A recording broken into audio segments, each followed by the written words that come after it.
Saya akan kembali ke Mbak Titi. Bagaimana Anda menanggapi bahwa nanti dulu pemecatan hanya pintu awalnya saja, ada kasus pelecehan pelecehan kekerasan seksual di situ, ada kemudian tindak pidana korupsi, ada penyalahan fasilitas, anggaran negara dan lain-lain. Mbak Titi melihatnya, bisakah kita dorong sampai sejauh sana?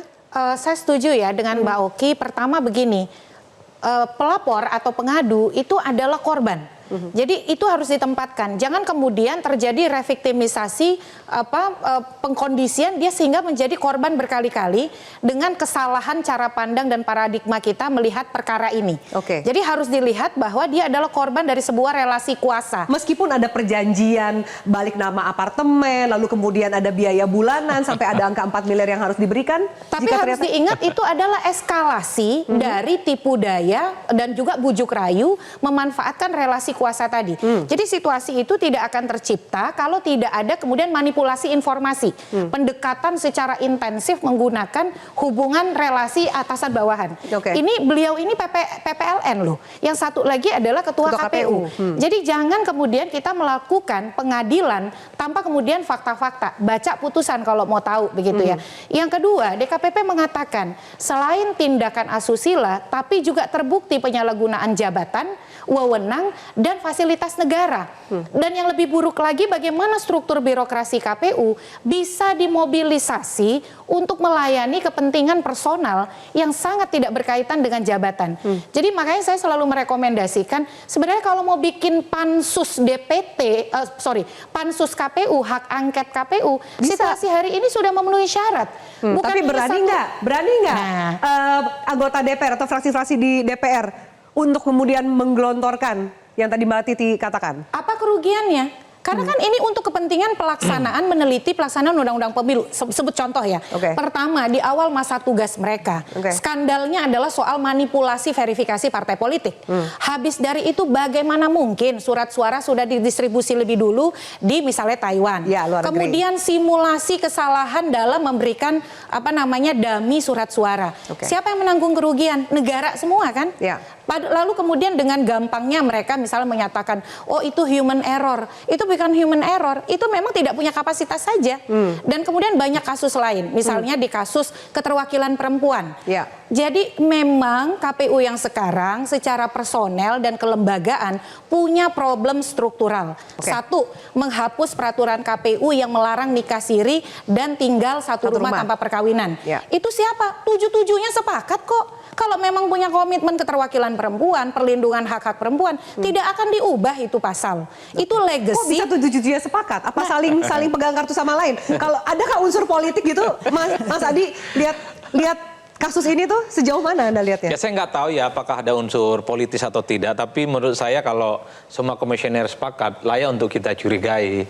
Ini kan menurut saya agak sedikit aneh ya dibandingkan dengan komisioner-komisioner sebelumnya. Tapi beginilah, saya sebenarnya beberapa hari yang lalu juga sempat ngomong, ini adalah momentum sebenarnya bagi DPR untuk melakukan audit investigatif terkait dengan kinerja KPU secara keseluruhan.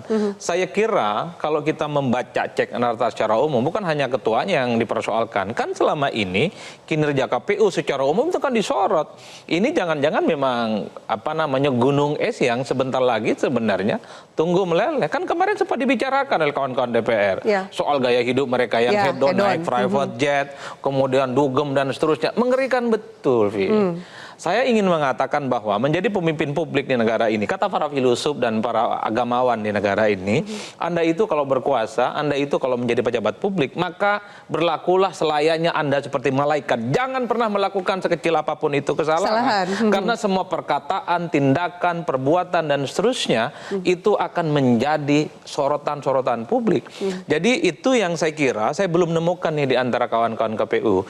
Bahkan ketika kemarin itu dipecat, coba kita mendengar statementnya Ketua KPU. Alhamdulillah, terima kasih gitu. Merasa nggak bersalah. Dari komunikasinya bagaimana Anda membaca seorang yang dipecat dari jabatannya, posisinya tinggi loh, Ketua KPU, kasus asusila, marah mengatakan alhamdulillah dan terima kasih. Saya menangkapnya dua hal, tidak merasa bersalah. Yang kedua seakan-akan punya backing di negara ini. Udah gitu. Backingnya Ketua KPU siapa sih Mas Adi? Pertemanan dengan banyak orang di negara ini. Kan backing itu kan banyak lah konotasinya. Nggak harus bohir ya. Artinya apa? Kalau bagi saya, kalau seorang pejabat publik tidak merasa bersalah dengan apa yang dilakukan, itu aneh. Kalau kita ngecek negara-negara yang lain, dia sekecil apapun melakukan kesalahan, kalau tidak dia mundur, pasti dia minta maaf secara terbuka. Ini nggak minta maaf. Alhamdulillah itu kan kita tahulah maknanya apa. Iya. Seakan-akan kayak dia rezeki dong. Seakan-akan dia keluar dari kutukan, dari beban kerjaannya yang banyak sebagai pimpinan dan ketua. Nggak begitu ceritanya. Perasaan tidak bersalah menurut saya. Ini menjadi problem psikologis yang cukup serius. Memang asusila ini persoalan personal anggota KPU. Tapi kan dia adalah pejabat publik. Dia juga menggunakan anggaran negara. Dia juga harus diaudit. Bagaimana keuangan itu. Oleh karena itu saya kira ini momen sebenarnya. Moment of the truth bagi kawan-kawan DPR. Audit ini. Akankah kawan-kawan DPR itu memanfaatkan momen ini menurut Anda? Sekarang momentum pemilu sudah lewat. Jadi udah selesai juga nih. Sudah selesai. Simbiosisnya. Justru kan tidak ada kerugian. Momentum pemilu juga udah selesai. Apalagi yang diragukan? Ya bukan masalah rugi apapun ya. Ini kalau kita bicara tentang bangsa dan negara, menegakkan keadilan, supaya proses politik yang ada di negara ini terkait dengan penyelenggara itu sesuai dengan aturan, dia harus dipanggil mereka satu persatu. Kalau hanya speak up, kemudian diomongin, oh ini hedon, ini penggunaan anggaran negara berlebihan, gajinya banyak, fasilitasnya berlimpah, mobil operasionalnya 3, bagus-bagus misalnya. Kalau cuma selesai di situ, persoalan komisioner nggak akan selesai. akar masalahnya. Nggak akan selesai. Harus ada rekomendasi besok-besok operasional komisioner itu dimiskinkan kalau bisa. Jangan pakai apapun. Yang gede itu anggaran negara aja. Haram hukumnya pakai private jet, mobil operasionalnya tuh nggak boleh misalnya di bawah berapa harga tertentu misalnya gitu ya. Paling bagus Innova udah kira-kira begitu kan. Dan seterusnya. Diatur sampai seperti itu. Ya gimana kalau tidak kan kita semua hanya akan mendumel kan, tidak akan ada solusi yang kemudian jalan keluar. Kita harus jeda kembali. Kita akan tanggapi lebih jauh soal statement dari Mahfud MD yang mengatakan harusnya semua komisioner KPU diganti karena mereka tidak layak menjadi penyelenggara pemilu. Sementara Pak Jokowi mengatakan, loh KPU sudah melaksanakan dan sukses melaksanakan pemilihan legislatif dan pilpres dengan baik. Kita lanjutkan sesaat lagi. Apakah perlu semua anggota komisioner KPU kita ganti untuk jelang pilkada ke depan? Kami lanjutkan sesaat lagi.